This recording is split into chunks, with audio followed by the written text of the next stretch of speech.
Starting your second century. Ever wondered what it would be like to live beyond 100 years? To leave forever the place you were born and settle in another country on the other side of the earth? To have lost contact with your own kin? To remember when horsepower literally meant just that? The year 1909, when Thomas Strang Spowart was born, has long faded from human memory. It was the year construction started on the Titanic, and Shackleton discovered the South Magnetic Pole. Average life expectancy in 1909 was just 47 years. Tom, born in Dunfermline, Scotland on February the 3rd, 1909, is now in his 102nd year and as busy as ever living in Ipswich, Queensland, Australia. This is but a brief glimpse into his long life. In Penicuik, where he grew up, life was basic. The sombre grey buildings shrouded the strict rules and conduct that underpinned Edwardian society. Tom's father, George, was a fireman at the Valleyfield paper mill in Penicuik. The mill, like most factories, was steam-powered, and it was the fireman's task to relentlessly shovel coal into the hungry boilers that kept the mill trundling away day and night. Tom grew up here in Peebles Road, Penicuik, in a home that had no running water or private toilets. The tap was outside the house, and all water was brought in by bucket, kettle or jug. The outside lavatory was shared by 3 households, and Tom tells us the wives took it in turns to scrub the area each week. Parents were strict, and Tom, like most children, was kept rigidly in check by parents with clear-cut rules of behaviour endorsed and enforced by corporal punishment. In those days, Tom, like other schoolboys, typically wore +4s, which were trousers buckled below the knee with a little strap, and girls wore dresses and pinafores just like Mum.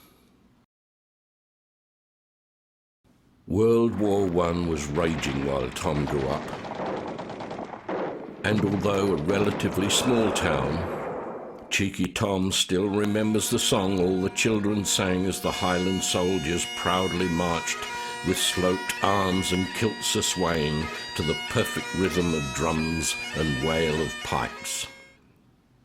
But as for most of us, happy childhood memories must one day accede to the pressures of earning a living for life. Back then, few career opportunities existed for working-class children, particularly in a small town. But these ancient lochs and valleys are also rich in minerals of all kinds. And at this time in history, the major source of fuel for mechanised power was coal. Tom eventually gained a job in the Roslin coal mine. Roslin is in every respect character country, for towering above the Esk River is 700-year-old Roslin Castle, and below in Roslin Glen one can follow the footsteps of people like Sir Walter Scott, William Wordsworth and Robert Burns. In a place of such character and fame, young Tom Spowart's role was relatively humble. The Roslin mine was deep and hot. Pit ponies endlessly hauled wagons of coal to the surface, then returned to the pit face for reloading. It was tough work. World War I was devastating for Australia. From a population of only 5 million, over 60,000 young men were killed and 156,000 wounded, gassed or taken prisoner. Australia's appalling loss of young men in World War I caused numerous organisations in Australia and Britain to seek out healthy young Britons willing to settle in Australia. The Church Army attracted young Tom Spowart, and with all his worldly possessions packed in a small trunk by his mother, he set sail for Australia. Typical of a mum, she packed a pair of leather gaiters to protect her boy from snake bites.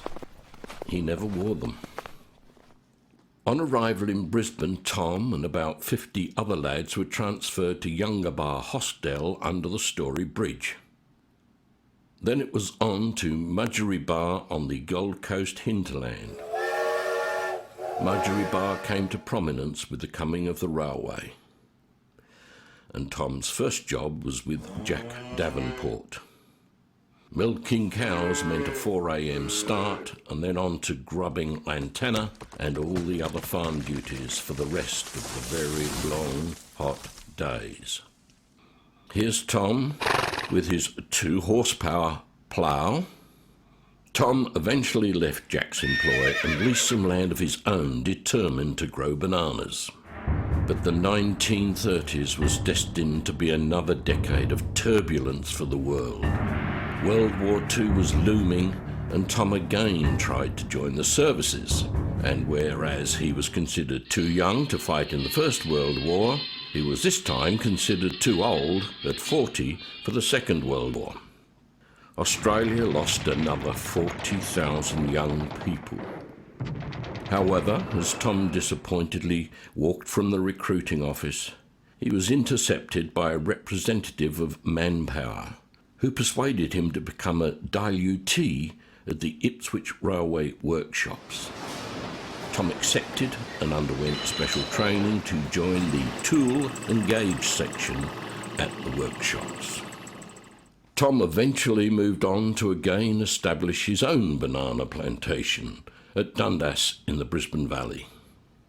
War meant most basic commodities were rationed, but Tom managed to get a few petrol coupons to keep his farming enterprise going. It was there he fell in love with Nellie, who was 20 years his junior, and the beautiful young daughter of a neighbouring farmer. Tom and Nellie were married in October 1952, and they raised 2 children, Lenore and Philip. Sadly, the rough and tough life, lack of amenities, and closure of the local school proved a great strain on the family, and sadly, in 1966, Tom and Nellie were divorced, and both had to move on in life. Nellie eventually remarried, and Tom continued on with his dream, believing he could see the light at the end of the tunnel. By now, they were growing bananas and avocados, and keen to succeed, Tom slowly acquired old machinery to help forge his dream. As the years rolled by, Tom played a key role in trying to get a road pushed through from the Dundas area to Brisbane's hinterland. However, the great Wivenhoe Dam project was already on the drawing board, and the rest is history. But then, one day in November 2000, now aged 90, fate stepped in. As Tom drove to the Sunshine Coast to purchase new seed stock, he saw a petrol tanker glistening on the horizon as he approached the township of Kilcoy in his little truck.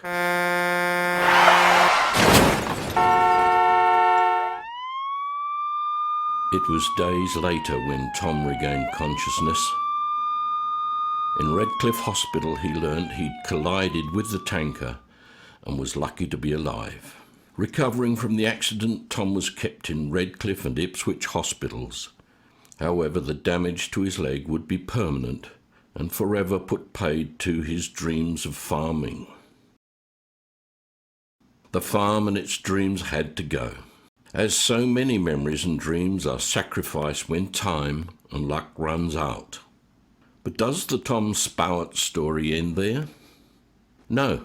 After a spell in the Rosewood Cabanda nursing home, this determined old Scottish migrant went on to forge yet another new phase of life with a little bit of help from his friends.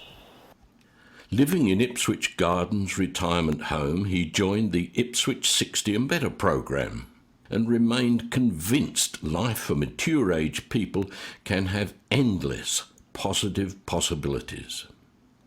Now in his second century, Tom finds this an inspiring stage of life and shows no sign of letting go. His energy and vitality is evident in every aspect of his life.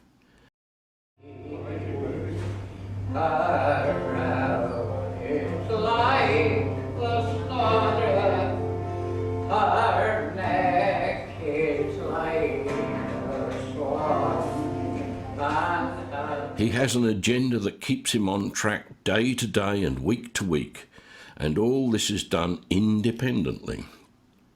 He catches buses everywhere, and he's in a weekly debating group, a concert party, and he never stops singing. Towering and gallant Pames, Cottle Alma Mountain Hame, long may it stand as for a glorious lifetime.